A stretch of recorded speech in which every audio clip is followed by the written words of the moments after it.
साधना trust के अन्य मंचस्थ trustee माननीय मुकेश भाई, सुरेंद्र भाई, प्रवीण भाई, उपस्थित ज्येष्ठ जीवन के विभिन्न क्षेत्रों में कार्यरत रहने वाले कार्यकर्ता बंधु भगिनी, नागरिक सज्जन, माता बहन,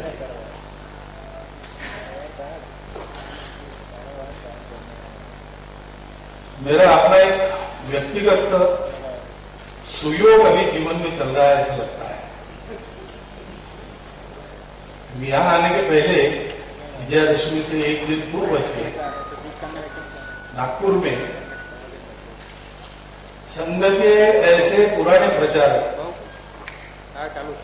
जिनका शारीरिक स्वास्थ्य ऐसा नहीं है कि उन पर कोई दायित्व हो, लेकिन जो अभी भी है, उनके साथ 2 दिन बिताने का मौका।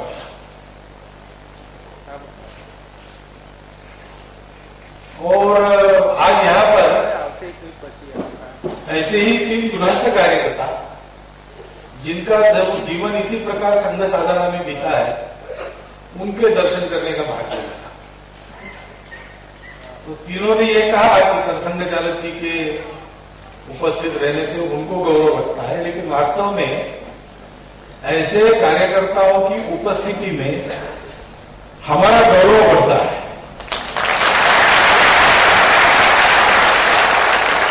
क्योंकि आखिर हम जो कुछ कर रहे हैं, आज हमारा नाम आता है, पेपर में फोटो आते हैं, मीडिया में चर्चा रहती है, इसलिए लोग देखते रहते हैं कौन है, अच्छा वो है क्या, भीड़ करते हैं। मुझे कभी कभी लगता है कि शहर के जू में नया प्राणी आने के बाद जैसी भीड़ होती है, वैसा एक नया जानवर देखने की भीड़, वैसे ही भावना आ रही। परंतु ये जो लोग का गौरव प्राप्त होता है, उसके पीछे क्या है? उसके पीछे ये निरंतर चलने वाली साधना है। वो साधना है। प्रतिबंध के पश्चात अनेक साप्ताहिक निकले। स्वयंसेवक के नाते मेरा मूल आज संघ की व्यवस्था में, जिसको पश्चिम क्षेत्र कहते हैं, उसमें है। उसमें 2 भाषाएं चलती हैं, मराठी और गुजराती।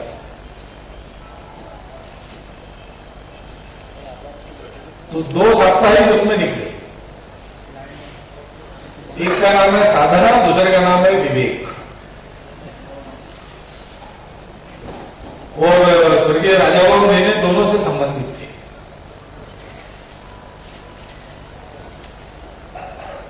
ये साधना राष्ट्रीय विवेक की साधना है। ये केवल कोई एक विचारधारा, उसका मुखपत्र, ऐसा नहीं। क्योंकि अपने आप में जिस विचारधारा पर हम सब लोग काम कर रहे हैं, वो विचारधारा कोई नई खोजी हुई थियरी नहीं है। अपने देश के उत्थान के लिए जिन लोगों ने प्रामाणिकता से, निस्वार्थ बुद्धि से काम किया, और आज जो कर रहे हैं, उन सब लोगों ने अपने अपने हिसाब से, अपने अपने विचार से विभिन्न वैचारिक समूहों से प्रारंभ करके अपना जीवन जिया और कुछ अनुभव पाया। उन अनुभवों का जो निचोड़ है, वही हमारी विचारधारा है। हिंदुत्व प्राचीन काल से भारत में चलता आया है, क्योंकि नई बात नहीं है जो हमने बोली। और हमारा सहज स्वभाव है, हम सब लोगों का सहज। जो अपने आप को भारतवर्ष का मानता है, बहुत विचारक नहीं होगा, लेकिन मानता है कि मैं भारत वाला हूं, तो उसका मन मानस जिन परंपराओं से, मूल्यों से, संस्कृति से बनता है, वो यही हिंदुत्व है। उसमें हमने नई खोज कुछ नहीं की, जो पुरानी बातें चलती आ रही थी, उनके संरक्षण और सर्वांगीण उन्नति के लिए काम किया।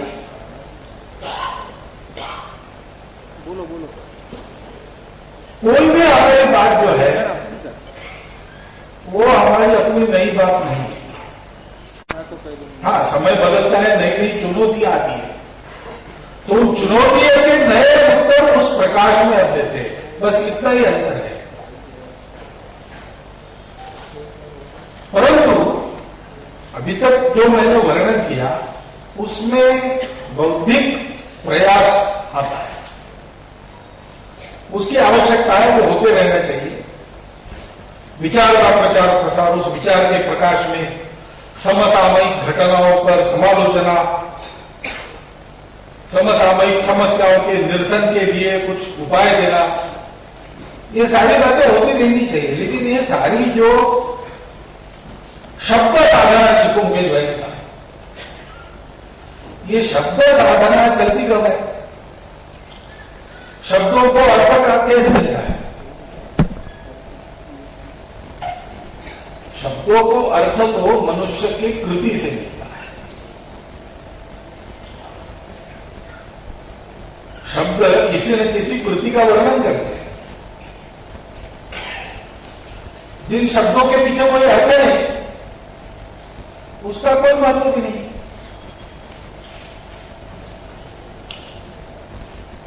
बहुत पहले जब रशिया और अमेरिका दोनों प्रबल थे और उनके बीच में एक शीत युद्ध चलता था, कोल्ड वॉर, तो युद्ध शीत चले या उष्ण चले, गर्म चले, प्रत्यक्ष चले या अंदर अंदर चले, नुकसान तो होता ही है।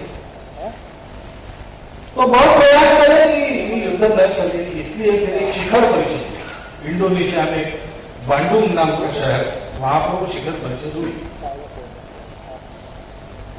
तो स्वाभाविक दुनिया के दो प्रबल महाशक्तियों का बैठकर विचार करना, ये मीडिया की बड़ी चर्चा का विषय होता है। तो मीडिया में 3-4 महीने तक वो बात चली, बांडुंग परिषद, बांडुंग परिषद, बांडुंग परिषद। लोगों में भी वो शब्द गया, बांडुंग बांडुंग। तो ये बांडुंग क्या है ये पता नहीं रहता था सबको, क्योंकि भूगोल और इतिहास को शिक्षा पद्धति से धीरे धीरे छोड़ देने का क्रम शुरू हो गया। वैसे पुराने लोग जैसे जानते हैं भूगोल को, इतिहास को, वैसे जानने वाली पीढ़ी कम हो रही थी। तो कोई बांडुंग परिषद है, बांडुंग परिषद है, इतना तो पता था, लेकिन ये बांडुंग क्या है ये पता नहीं रहता था। और बिना पता रहे शब्द के पीछे जो अर्थ है उसका बिना समझे उसका उपयोग बहुत कर रहे थे। इस पर एक व्यंग मराठी में लिखा गया एक मासिक में, ये बांडुंग शब्द बहुत चलता है, लेकिन क्या है बांडुंग का अर्थ ये पता नहीं। मैंने सब डिक्शनरीज देखी, उसमें नहीं। और इसलिए मुझे लगा कि ये बांडुंग शब्द ऐसा है कि जहां कोई शब्द सूझता नहीं हो वहां इसको डाल दें। और मैंने इसका प्रयोग किया और वो सफल हो गया। उदाहरणार्थ मैंने अपने एक मित्र को पत्र लिखा, फिर वो पत्र उसने लिखा, व्यंग लेखा, व्यंग कर रहा है, किस्सा है, कल्पना है, लेकिन उसमें एक मार्के की बात है। तो वो पत्र उसने लिखा, कैसे लिखा मित्र को, परम मित्र अमुक अमुक अमुक शिरसाष्टांग बांडुंग, यहां पर सब बांडुंग है, आपका बांडुंग कैसा है? हर जगह बांडुंग, जहां कोई शब्द रिप्लेस कर रहा हो बांडुंग का अर्थ मालूम है। तो ऐसा होने से हंसी आती है, विनोद के कारण थोड़ा मनोरंजन होता है, लेकिन अर्थ कुछ नहीं है। शब्दों को अर्थ प्राप्त करा देने वाली वृत्ति होती है, अन्यथा कई बार बिना श्रुति के शब्द बहुत सुनते हैं। बिना श्रुति के बोलने वाले लोग तब हम कहते हैं कि वो बातें खोखली है, वो शब्द खोखले। और इसलिए शब्द साधना कहते समय ये जो साधना की बात है वही सर्वोत्तम है। शब्दों को वजन उसके कारण,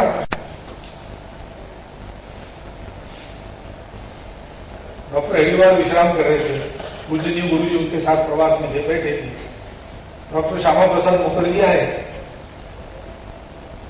और उन्होंने कहा गुरु जी को कि डॉक्टर साहब से मिलना है। तो गुरु जी ने कहा ऐसा है कि वो अभी सोए और 7-8 दिन निरंतर प्रवास में बिल्कुल विश्राम हुआ है। मैं चाहता हूं कि उनको विश्राम दें, आपको कुछ पूछना होता है तो मैं बता सकता हूं। तो श्यामा प्रसाद मुखर्जी की और गुरु जी की 3 घंटा चर्चा हुई।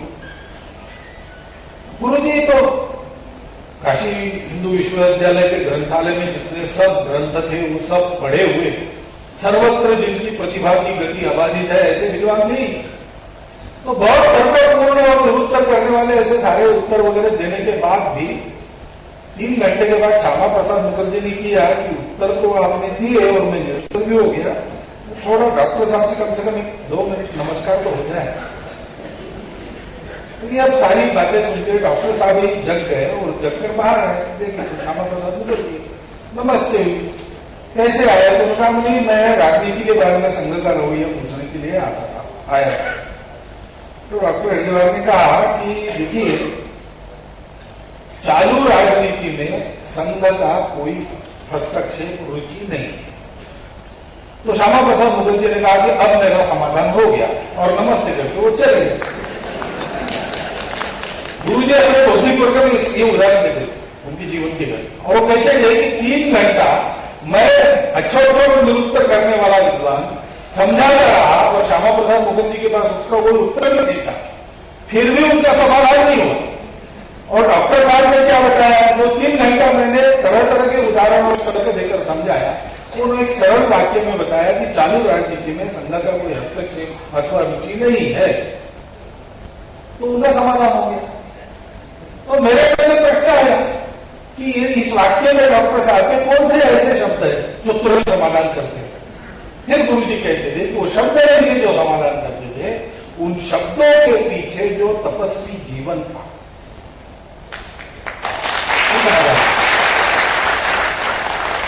संघ क्या है? संघ विचार नहीं है, शब्द नहीं है। संघ एक जीवन है और वह जीवन परंपरा से चल रहा है। संघ में 5वीं पीढ़ी काम कर रही है,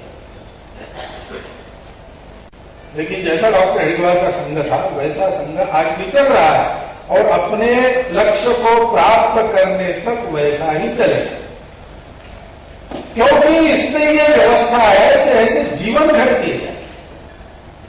शब्द तो बाद में आते हैं, जीवन के कृति का अर्थ धारण करके आते हैं, तब उसका अर्थ होता है।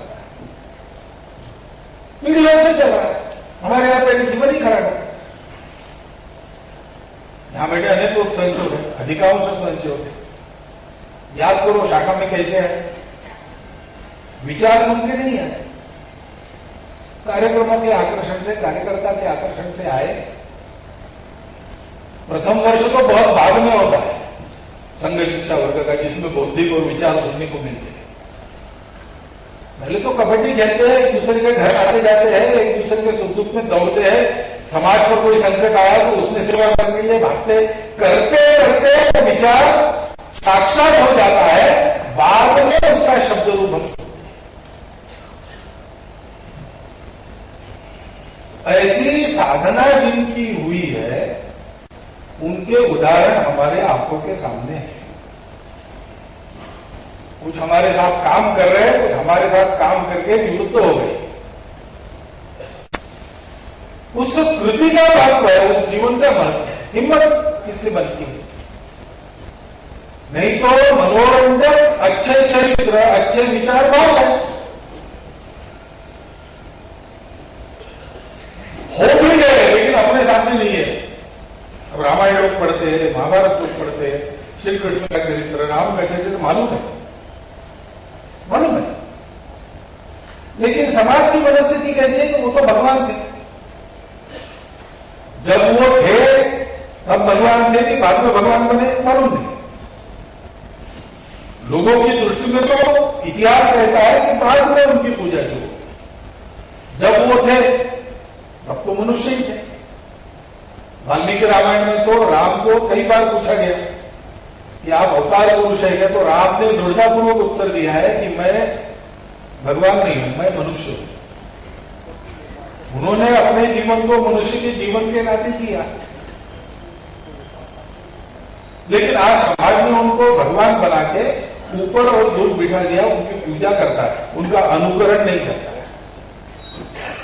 लेकिन राम के जीवन का, कृष्ण के जीवन का अनुकरण अपने समाज में हजारों वर्षों से निरंतर क्यों चलता आया? तो उनके जीवन के मूल्यों को उस समय की परिस्थिति में जीवन जीकर बताने वाले उदाहरण चले। साधना तपस्या के बारे में ग्रंथ उपलब्ध है, भाषण होते रहते हैं, लेकिन सामान्य मनुष्य को लगे कि यह संभव है और मनुष्य ऐसा लगे क्यों होता है? क्योंकि उन ग्रंथों के आधार पर, उन शब्दों के आधार पर, जिस तपस्या के कारण उन शब्दों को अर्थ मिला है, उस तपस्या को फिर से आज के समयानुकूल अपने जीवन में आचरण करने वाले उदाहरणों की परंपरा समाज में है। इस परंपरा को सतत बहती रखने वाले कार्य का नाम राष्ट्रीय स्वयंसेवक संघ है।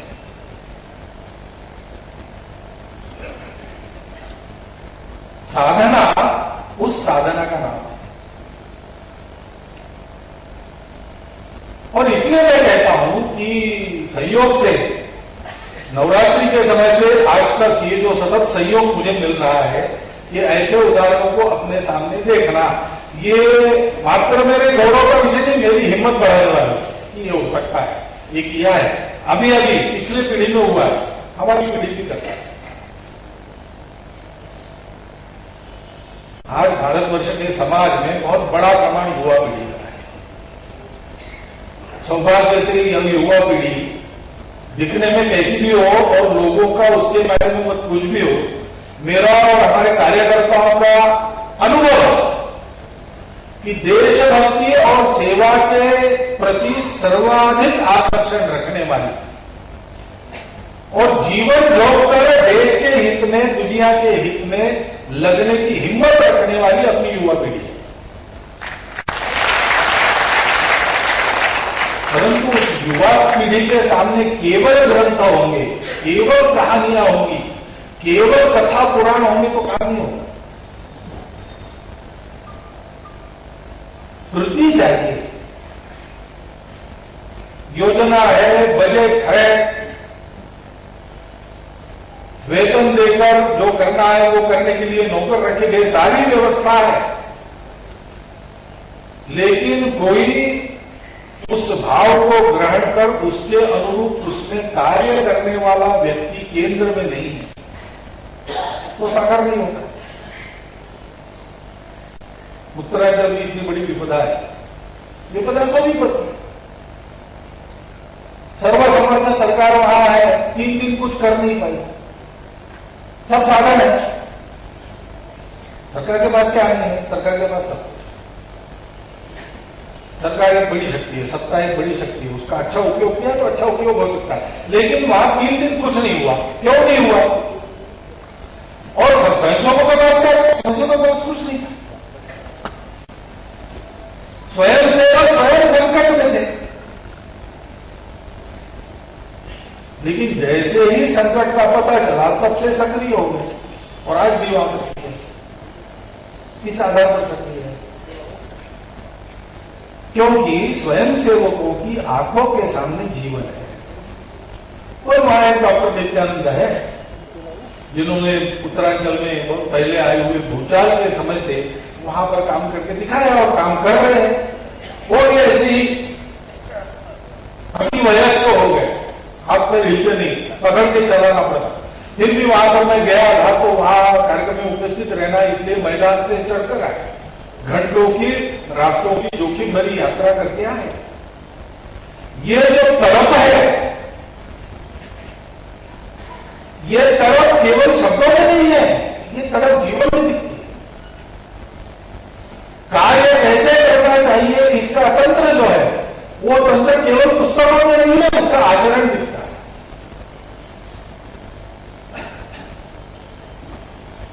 इसलिए उस आचरण की परंपरा अगले पीढ़ी में भी चलती रहेगी। साधन अगर बात, और अगर हम भारतवर्ष के इतिहास को देखें और भारतवर्ष के अवनति के कारणों का विचार करें तो हमारे ध्यान में आएगा कि हमने परंपरा को शब्दों में तो ध्यान में रखा, लेकिन उसका आचरण नहीं किया। डॉक्टर आंबेडकर साहब कहते थे कि सारे विश्व को दैदीप्यमान कर सके इतना तेजस्वी विचारधन हमारे पास है, लेकिन उतना ही निकृष्ट हमारे जीवन का व्यवहार है। उस जीवन के व्यवहार को बदलने की आवश्यकता है। स्वामी विवेकानंद जी यही था, उन्होंने शुरू कहां से किया? उन्होंने समाज के सामान्य व्यक्ति से शुरू किया। कहा कि आने वाले 50 साल तक तुम अपने सारे देवी देवताओं को भूल जाओ, एकमात्र भारत माता को ही तुम्हारा आराध्य बनाओ, उसके पुत्रों की सेवा को ही तुम्हारा एकमात्र जीवन कर्तव्य करो। कहो दरिद्र भारतवासी, अकाल भारतवासी, मूर्ख भारतवासी मेरे भगवान, उनकी सेवा मेरी आराधना। ये करो, करने से शुरुआत होती है।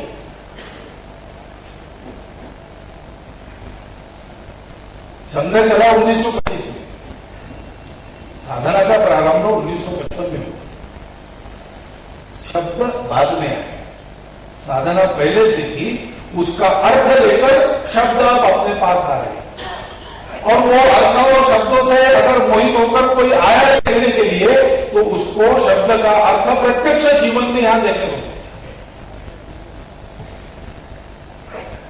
प्रत्यक्ष जीवन में देखने को मिले। ये जीवन की परंपरा है। और इसलिए मैं ये कहता हूं कि आज के कार्यक्रम में उपस्थित होकर मैं अपने आप को सौभाग्यशाली मानता हूं। ये भी कहा गया कि ये साधना जिन्होंने की है, जिन लोगों को सामने रखकर आज का कार्यक्रम हम कर रहे हैं, उनको पता नहीं था कि हम जो कर रहे हैं वो इतना बड़ा होने वाला है, और हम निवृत्त होंगे तब एक सभागृह में ऐसा सत्कार होने वाला है। उनकी अपेक्षा भी नहीं, फिर हम क्यों कर रहे हैं? नई परंपरा, नई आदत डाल देंगे, ऐसा नहीं।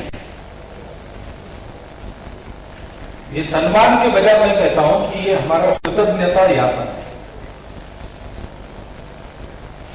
मनुष्य जीवन को सार्थक करने वाले जीवन का रास्ता जिन्होंने स्वयं जीवन जीकर हमारे सामने रखा, केवल हमको उसकी जानकारी नहीं दी, उस रास्ते पर चलने की हिम्मत बढ़ाई। ऐसे लोग शरीर से उतनी हलचल नहीं कर सकते तो कोई बात नहीं, शरीर से हलचल नहीं कर सकते इसलिए काम नहीं होता, ऐसा नहीं। अपने यहाँ पर अध्यात्म में एक शब्द है नैष्कर्म सिद्धि, नैष्कर्म्य सिद्धि, कुछ न करते हुए भी सिद्धि, कार्य सिद्ध होती है केवल होने मात्र से। तपस्या जब एक स्तर पर पहुंचती है तब होने मात्र से सब ठीक होता है।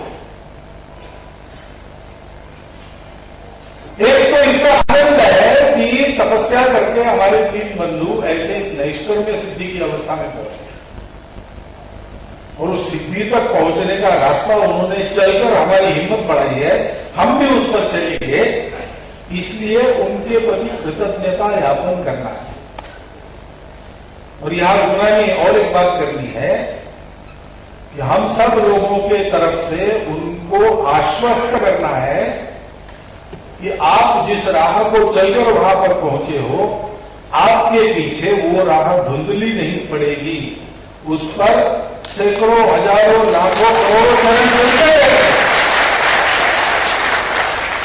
और जब तक विश्वगुरु परम बल संपन्न समरसतायुक्त शोषण मुक्त भारत का सपना साकार होते हुए दिखाई नहीं देता, तब तक यह चलना कायम रहेगा। जैसा हमको इन्हें देखकर आनंद होता है, वैसा उनको हमें देखकर आनंद होता है, क्योंकि ये आश्वस्ति हो जाती है कि पीछे चलने वाला कोई है।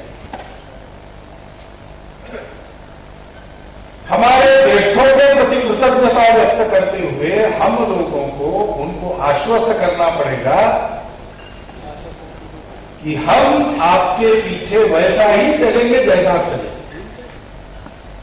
परिस्थितियां नहीं होंगी, चुनौतियां नहीं होंगी, लेकिन दिशा वही कायम रखते हुए, अपने ध्येय का भाग रखते हुए, अपने स्वत्व का जतन करते हुए बहुत पथ्यपरित पालन करने पड़ते हैं। साधना नाम का साप्ताहिक चलाया, साप्ताहिक तो बहुत चलते हैं, लेकिन साधना कैसे चली मुझे लगता नहीं। साधना बहुत पथ्य परहेजों के साथ चले। एक तो निष्कांचन अवस्था में दूसरा आधार नहीं था। साधना चलने का आधार क्या है? कोई पैसा वैसा नहीं है। साधना चलने का एकमात्र आधार है कार्य, लेकिन मात्र कार्य करते नहीं, चलने में बंधन का ऐसा चलना है। ये निश्चित गुरु जी का पत्र है, पुस्तक में छपा। वातावरण के प्रवाह में बहना भी नहीं और सस्ती लोकप्रियता के मोह में फंसना भी नहीं।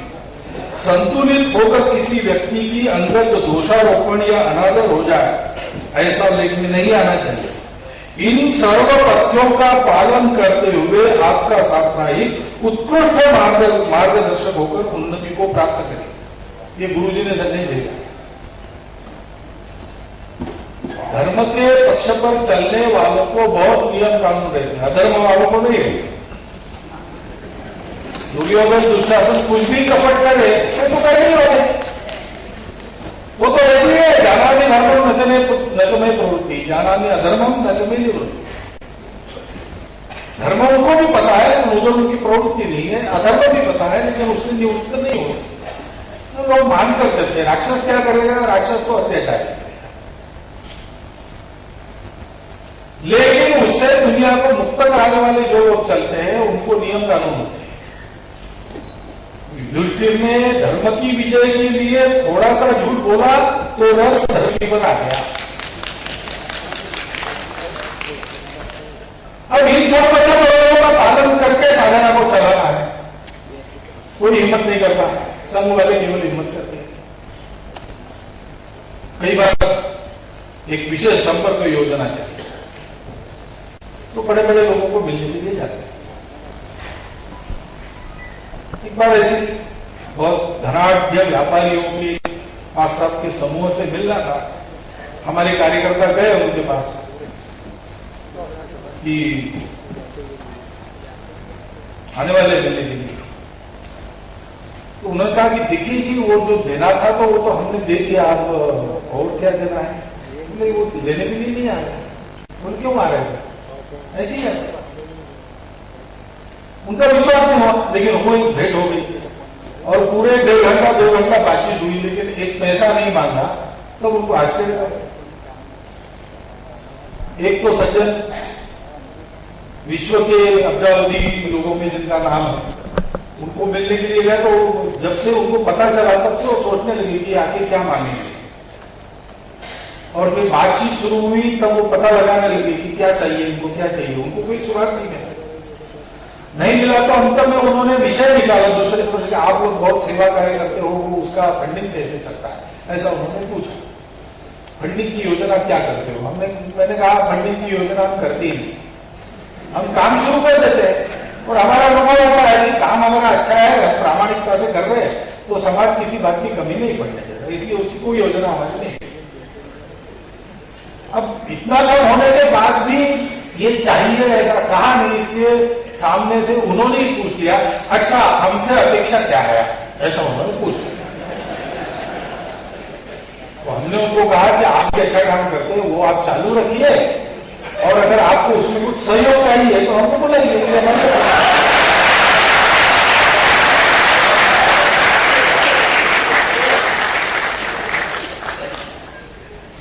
क्योंकि मांगना कुछ नहीं है, अपेक्षा कुछ रखनी नहीं है, पत्ते परहेजों में चलना है कठिन। हम हिम्मत करते हैं, हमको अपेक्षा नहीं है, हमको न नाम चाहिए न पैसा चाहिए न सत्ता चाहिए। तेरा वैभव अमर रहे, अमर विचार रहे, ऐसा हमको चलना है। इसलिए हमारे लिए पथ्य परहेज है, उन पथ्य परहेजों को पालन करके चला। क्यों चला? क्योंकि चलाने वाले उसी प्रकार के लोग, चलाने वाले उसी प्रकार के लोग। शिव धनुष्य हर किसी से नहीं उठता, उसको पकड़ के उठाने वाला, उसको प्रत्यंचा लगाने वाला राम ही, राम की बात ही। और यह शक्ति किस बात की है? यह शक्ति इस बात की है कि हमको कुछ नहीं चाहिए, हमको केवल सेवा का अधिकार है, वो सेवा करने के लिए हम हैं। उस सेवा से मिलता क्या है ये हमको ये भी नहीं पूछना है। हमारी कोई अपेक्षा नहीं, यश अपयश मान कुछ नहीं, हमको तो उसी में आनंद है, उसी में आनंद आता है। करण महाराज कहते हैं, हे जी दान देगा देव, भगवान यही दान दो तुम्हारा विस्मरण न हो, तुम्हारे गुरु बहुत प्रेम से गाते रहेंगे, यही मेरी सब इनकम है। मुक्ति नहीं चाहिए, धन संपदा नहीं चाहिए, सदा अच्छे लोगों का संग दो, और मुक्ति भी नहीं चाहिए इसलिए तुम्हारी इच्छा है बार बार जन्म दो, क्या है।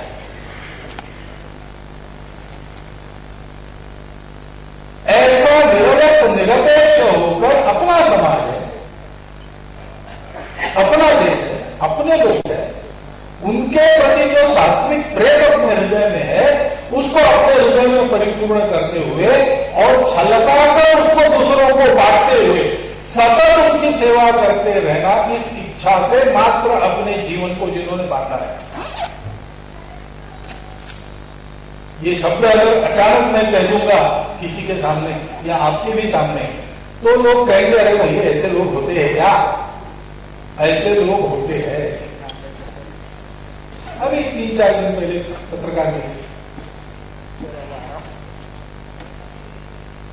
वो मिलने के लिए आए, उन्होंने कहा हम आपको प्रांत प्रचार, आपके प्रांत प्रचारक को नहीं, अच्छी बात हुई।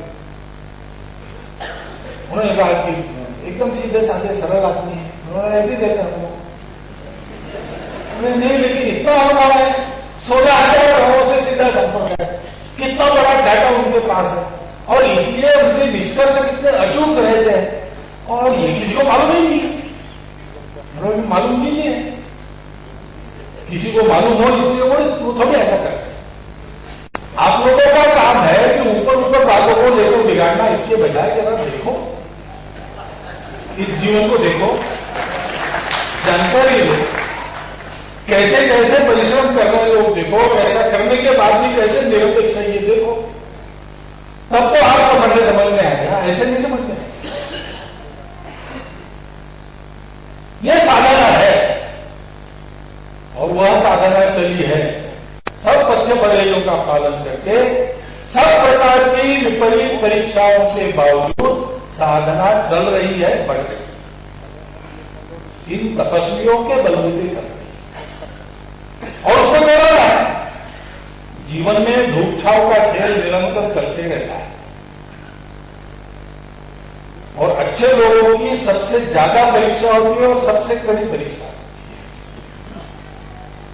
और इसलिए इस साधना को, इसके सार्थक सफलता तक पहुंचाने का दायित्व हम सबका है। हमारे सामने उदाहरण है, उसके प्रति हम कृतज्ञता अर्पण करें और हम अपने तरफ से ये विश्वास दिलाए कि बिल्कुल इसी तरह सब प्रकार की परिस्थितियों में ऐसी ही साधना हम चलाएंगे और इस साधना के फलस्वरूप संपूर्ण विश्व का मंगल करने वाला भारतवर्ष फिर एक बार अपने दोनों अभय करों से सारी दुनिया को आश्वस्ति दे रहा है। यह दृश्य हम साकार करेंगे। थोड़ा धीरज आप रखें तो आपके सामने ही साकार करेंगे। इस प्रकार की एक बात आपको करनी चाहिए और इसलिए आप सबकी ओर से ये एक आश्वासन मेरे तरफ से आज के इस आनंद और मंगल में प्रसंग में आपकी ओर से उनको ये आश्वासन शब्दों में भेंट करता हुआ मैं 4 शब्द समझता हूं।